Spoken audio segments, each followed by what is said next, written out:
State House Insiders. Jim Felder, our Democratic strategist, Dave Wilson, our Republican strategist. Guys, welcome back to the studios. It's good to be back. We have a lot to talk about. We do. We're going to begin with the one and only gubernatorial debate which took place last night between Republican incumbent Governor Henry McMaster and his Democrat challenger Joe Cunningham.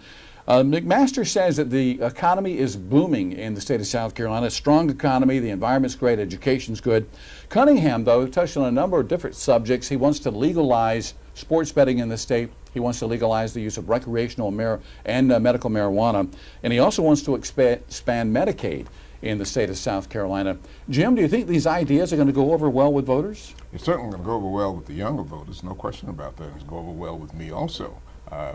Legalize medical marijuana? Yes, we need to do it. South Carolina has over 500,000 veterans here. Many of them suffer from PTSD, and they need it.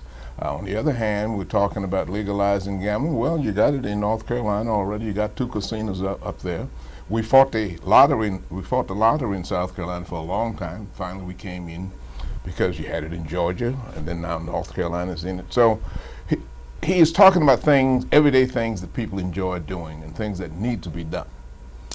But he finds it, JR, as his solution to cutting the income tax. And I really want to say to Joe Cunningham, let's realize that the governor in South Carolina does not hold the bulwark of power. That falls to the legislature.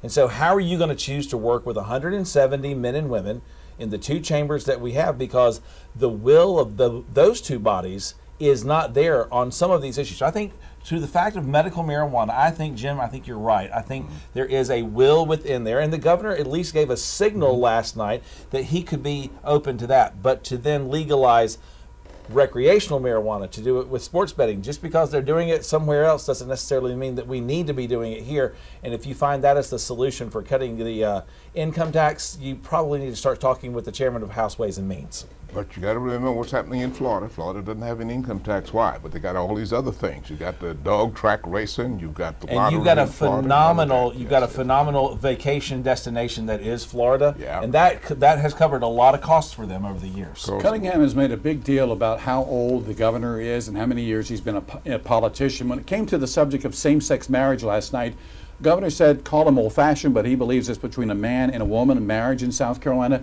prompting Cunningham to basically say that McMaster has been leading South Carolina into the 1950s since the 1980s, Dave. That's a great little one-liner, and I think Joe Cunningham, for a one-liner, you get 1 point for a one-liner on that one. But beyond that, we need to go back to what the state constitution says, because in the early 2000s, this was given to the voters of South Carolina.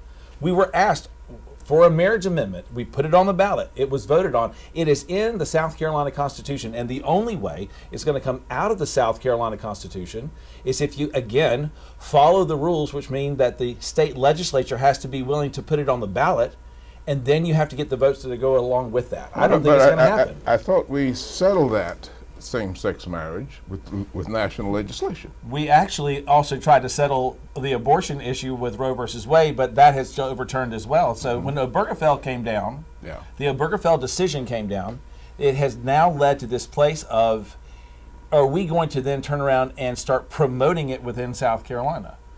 And I don't know if that's necessarily going to be the case. Jim, let me ask you about Cunningham, though, because he seemed to attack the governor about his age and how long he's been a politician. But the President of the United States, older than our current governor, and also he's been in politics longer than our current governor, but he didn't say anything about that. True.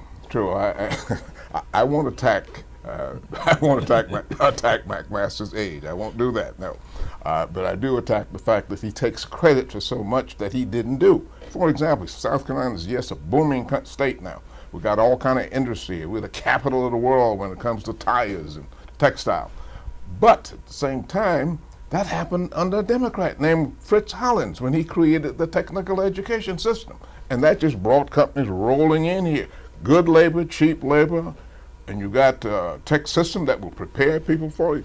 Henry didn't do that. That happened under Hollins. But he takes credit for South Carolina's great economy. And we do have a great economy right now. But give the credit to Hollins. I think that to Jim's credit, there is a roadway of growth, of economic growth, and it has started, and it started decades before. Yeah. It started with Fritz Hollings, and it has worked its way through over time. You can't take a snapshot of South Carolina at any one moment and say, oh, this one person did everything.